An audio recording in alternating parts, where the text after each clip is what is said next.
Alright guys, welcome back to another Football Manager 2019 video. It's going to be another club guide from the Scottish Premiership. This time we're going to be doing St Johnstone. So taking over for Tommy Wright certainly isn't going to be an easy task. I think Tommy Wright's did a great job over the past, how long's it been, 5-6 years he's been at the club. He has got some really good finishes in the league. He did qualify St Johnstone for Europe a couple of times, but he did do that in a league that perhaps wasn't as strong as it could have been. There's been a period where Rangers were out the league, Hearts were out the league, Hibs were out the league. You know, those teams are back now and back to full strength. And I think you can tell with St Johnstone over the last couple of years that I just don't see them getting back into Europe. But they don't have a lot of money to spend. They don't have the greatest squad. They have a pretty old squad.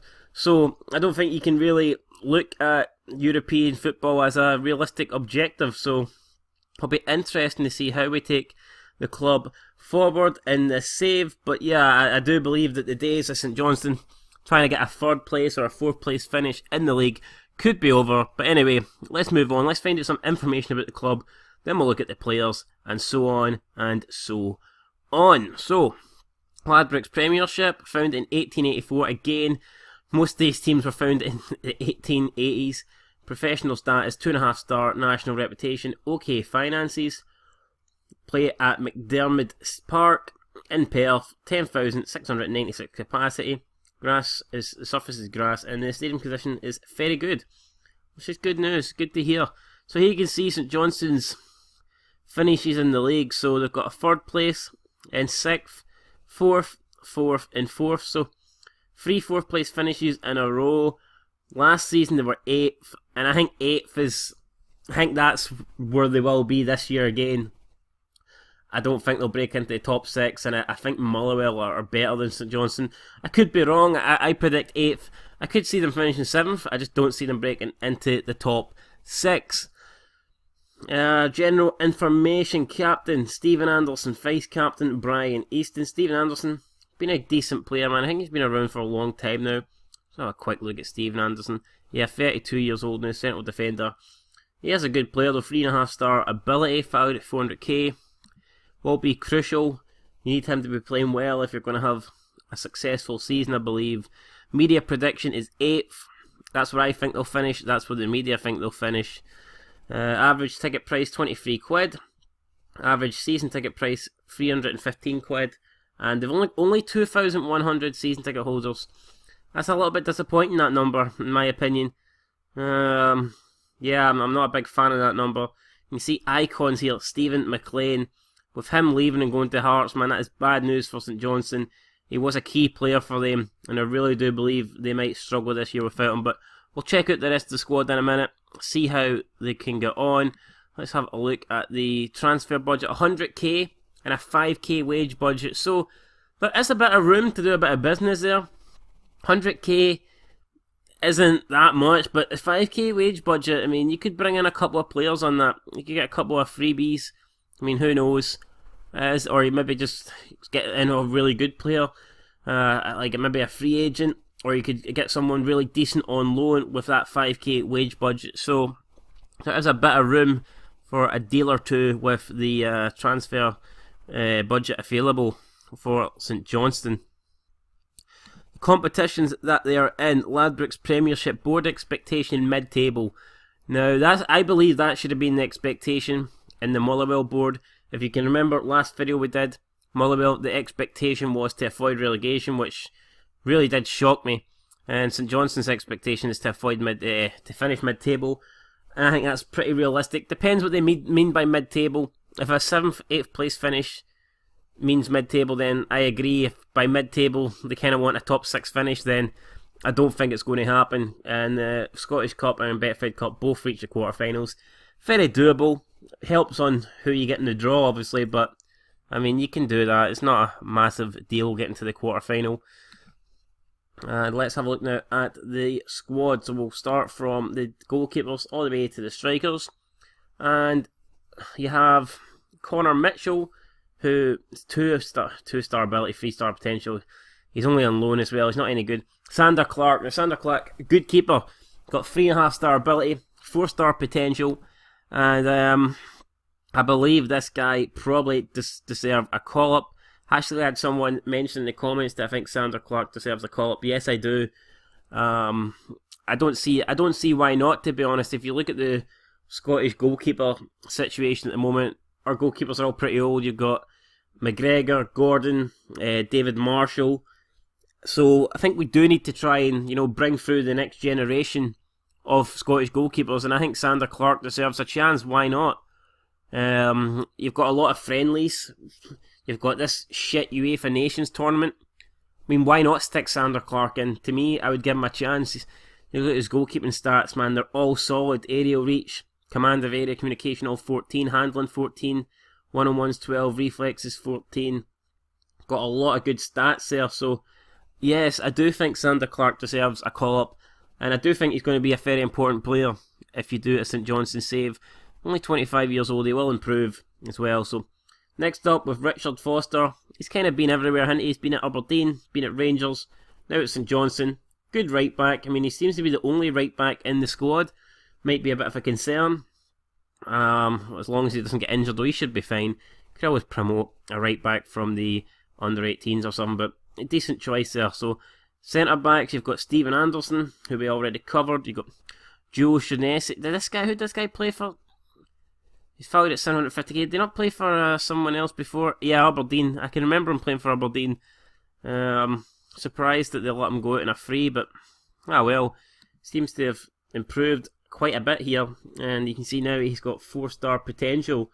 So centre back options do look pretty good with Stephen Anderson and Joe Shaughnessy. You've got Liam Gordon, Jason Kerr. Jason Kerr currently valued at 3-star ability, but he's got 5-star potential. And he looks to be a very good player. Look at that, heading 16, tackling 13, marking 12, jumping 12, bravery 12, strength 14.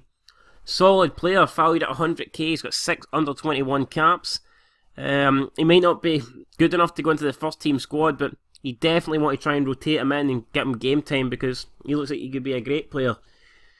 Out on the left, you've got Scott Tanzi and Brian Easton. Brian Easton will be a number 1 left back, but unfortunately he is injured at the moment. He's expected to be for maybe 4 months. That's really bad news, that, but I mean, who knows? It's a shame, but what can you do when someone's injured? I'm not sure if I like this. Now, I think it's the update that I've got. It will be the update that I do my career modes on, but yeah, when I do the Hearts career mode, it is going to be a bit of a bummer starting the season, and I've got Christoph Berra out for 8 months. But I would rather play with the updated squads and stuff, and have all the transfers rather than start the game from scratch or whatever. But anyway, moving on to the midfield. Right, you got Blair Alston. You got a lot of players. David Witherspoon, Liam Craig. None of them that spectacular. Murray Davidson, who's good. I signed him last year in my FIFA 18 Hearts career mode. He's got 4-star ability, 4-star potential. His stats all seem very solid. So central midfielder, be the man running the show. Really, he's got 1 cap for Scotland, 1 cap for the under-21s. Valued at 1.1 million. I'd probably give him a call up, give him a chance. I think he's a decent player. And but obviously we've got a Muppet in charge at the moment with Alex McLeish, so don't be expecting a call up anytime soon. We've got this guy on loan, Tristan Nedam. He's only 2.5-star ability, but he's got 4.5-star potential. Englishman. Looks like he could be very good, but I mean, really, is there any point trying to give him loads of game time when he's just going to go back to his parent club at the end of the season? Probably not. Ross Callaghan, who moved for Hearts, don't really rate him, but he does have 3.5-star potential. Matt Kennedy, 4-star potential. Dre Wright, 4-star potential. Danny Swanson, 3-star ability, 3-star potential.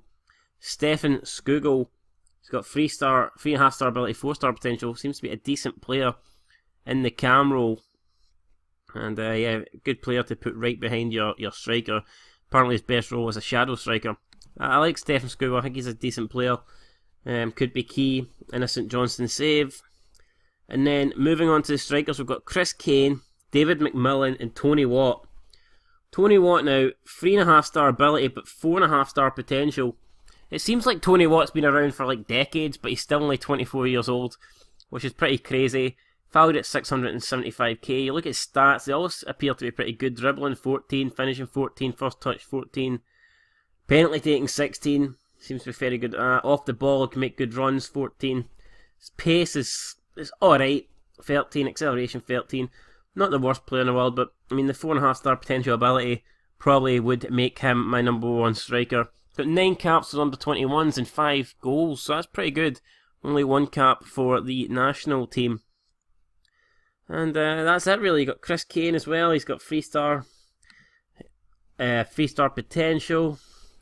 Different player from Tony Watt. More of a target man. But yeah, he seems decent as well. Decent backup, I guess, for Tony Watt. But yeah, there you go. That is the St Johnstone team. So like I said, I don't think it's the strongest team. You've got a couple of players in there that you want to give probably as much game time to as possible. You like your Murray Davidson, your Stephen Skugel, your Tony Watts. Like, they are the key players. But Sander Clark as well. Almost forgot about Sander Clark. And obviously Jason Kerr, who has got 5-star potential.